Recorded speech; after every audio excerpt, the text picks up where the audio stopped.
Perkenalkan, nama saya Ryan Nazar, dan saya akan menjelaskan tentang ide penelitian saya, yaitu klasifikasi objek seperti buah pir, jeruk nipis, kurma menggunakan metode CNN. Pertama kali adalah saya mengeksplorasi data seperti gambar yang saya record ini.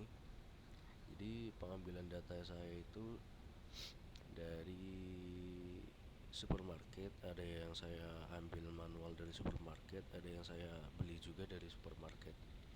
Ini adalah sebagian datanya dari sini, sebagian foto maksud saya. Dan kemudian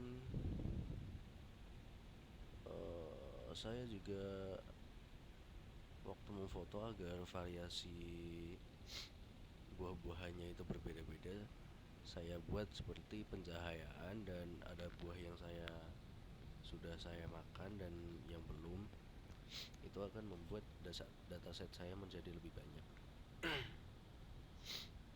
Kemudian adalah pra pemrosesan. Saya akan melakukan resizing agar ukurannya menjadi lebih kecil atau lebih besar, yang intinya sesuai kebutuhan. Kemudian normalisasi, membuat nilai pixel dalam citra yang sesuai, yang akan membantu dalam peningkatan dipahamnya model. Jadi agar mesin itu dapat membaca data itu lebih mudah. Kemudian ini adalah sebagian dari kodenya. Ini kalau misal di Kopas pastinya tidak bisa di-run, karena saya hanya ingin membuat dokumentasi kode-kode pra pemrosesan aja. Berikut adalah kode-kode di bawah. Kemudian yang ketiga adalah pengembangan model, yaitu saya ingin menggunakan CNN karena CNN akurasinya akan lebih tinggi, dan saya akan melatih model karena melatih model dalam klasifikasi itu sangat penting dan harus diperlukan. Yang pertama adalah pembagian dataset seperti set pelatihan dan validasi. Kemudian pembuatan model, yaitu CNN, dan pelatihan model ini nanti akan ada di kodenya. Kemudian langsung saya lanjut saja. Ini adalah kode-kode dari di atas tadi untuk CNN tersebut. Kemudian adalah evaluasi performa, yaitu mesin saya itu nanti akan bisa membaca atau tidaknya jumlahnya dengan benar, atau membaca dataset saya itu dengan benar atau tidak. Berikut adalah rumus-rumus dari seperti akurasi, presisi, recall, TR yaitu total rata-rata. Saya jelaskan dulu akurasi. Jadi hitung akurasinya itu untuk si mesin ini dapat mengetahui misal jeruk sama pir. Nah, itu tuh harus dihitung akurasinya dulu. Ini tuh adalah sebuah pir atau sebuah jeruk, begitu. Kemudian adalah presisi. Presisi adalah ukuran file yang harus disamakan dari file-file yang lain. Kemudian ada recall. Recall adalah menghitung jumlah positif dari menghitung jumlah positif yang benar dengan total jumlah kasus positif yang sebenarnya. Jadi harus dihitung semuanya dari jumlah positif dan jumlah yang sebenarnya.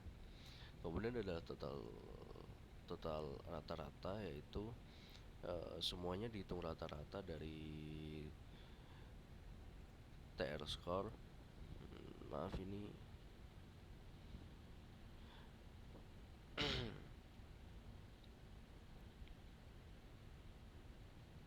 Saya ganti terlebih dahulu.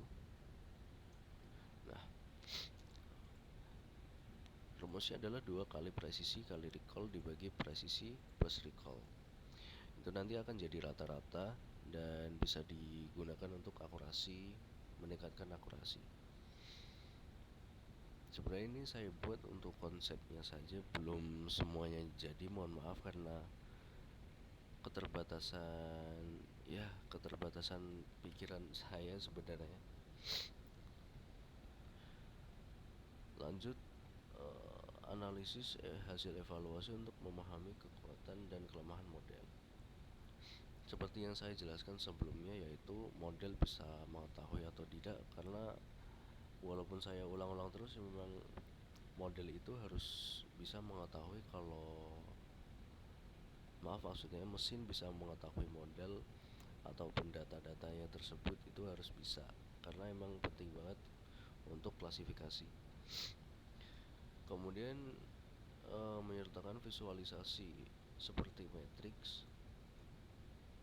Cuma saya belum menemukan matriks dikarenakan kode-kode yang saya gunakan itu selalu salah dan selalu error. Kemungkinan nanti akan saya perbaikin dan memasukkan ke sini. Dan kemudian adalah kesimpulan hasil outputnya, saya bisa memunculkan yaitu training dan validasi akurasi, training dan validasi yang loss. Jadi training dan validasi akurasi itu yang tinggi, itu udah bagus, bisa 1.0, yaitu akurasinya sudah pasti bisa dibaca. Kemudian yang loss, kalau misalnya udah 0 itu sudah pasti bagus untuk mesin dalam membaca data.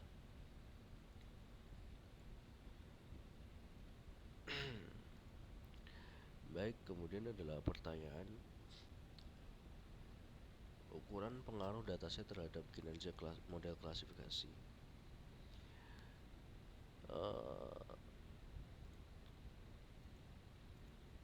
Karena semakin besar dataset akan semakin bagus model dalam mengklasifikasi untuk membuktikan kalau saya ini bisa menunjukkan atau tidaknya akurasi model tersebut. Ya, kurang lebih seperti itu. Dan pertanyaan kedua adalah, apa saja tantangan yang dihadapi dalam mengklasifikasi objek pada citra dan bagaimana menanggulanginya? Baik, saya memiliki beban atau pengelompokan dalam citra menjadi dataset itu adalah yang pertama, karena keterbatasan dana saya hanya bisa membeli beberapa buah saja. Kemudian di saat itu saya masih kurang enak badan dikarenakan tipes. Ya mungkin karena itu saja, walaupun ini mungkin tidak penting, cuma saya akan ceritakan masalah-masalah saya dalam mengambil data-data tersebut. Dan kalau misal ditanya untuk solusinya, ya mungkin saya harus sehat dulu, cuma karena keterbatasan waktu jadi saya harus terobos saja gitu. Kemudian kalau misalnya tentang data-data, misalnya si ini itu butuh banyak data, karena saya hanya mempunyai keterbatasan dana yang sedikit dan tidak bisa melakukan eksperimen, saya hanya bisa mengumpulkan data yang beberapa saja. Kemudian teknik pemrosesan citra yang membantu meningkatkan kinerja model.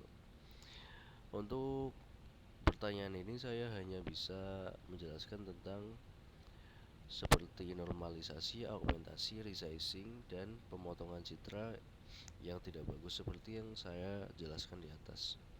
Kemudian adalah nomor 4 adalah kelas yang sulit untuk diklasifikasikan, seperti buah yang sudah dipotong itu nanti akan berbeda, mungkin dalamnya misalnya ada jeruk yang dalamnya warnanya seperti pir. Nah, itu nanti akan susah.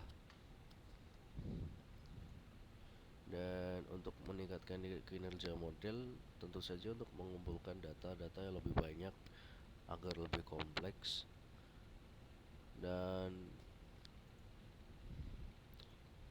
sumber daya tambahan sangat memungkinkan untuk lebih banyak eksperimen seperti yang saya sebutkan dari atas, untuk memperbanyak eksperimen dalam mengumpulkan data. Mungkin itu saja dari penelitian saya ini. Terima kasih. Mohon maaf jika ada kekurangan. Wassalamualaikum warahmatullahi wabarakatuh. Dan sebelumnya saya lupa menyebutkan NIM saya A11 2022 14629, dan nama saya Raihan Azhar. Baik, itu saja. Terima kasih. Wassalamualaikum warahmatullahi wabarakatuh.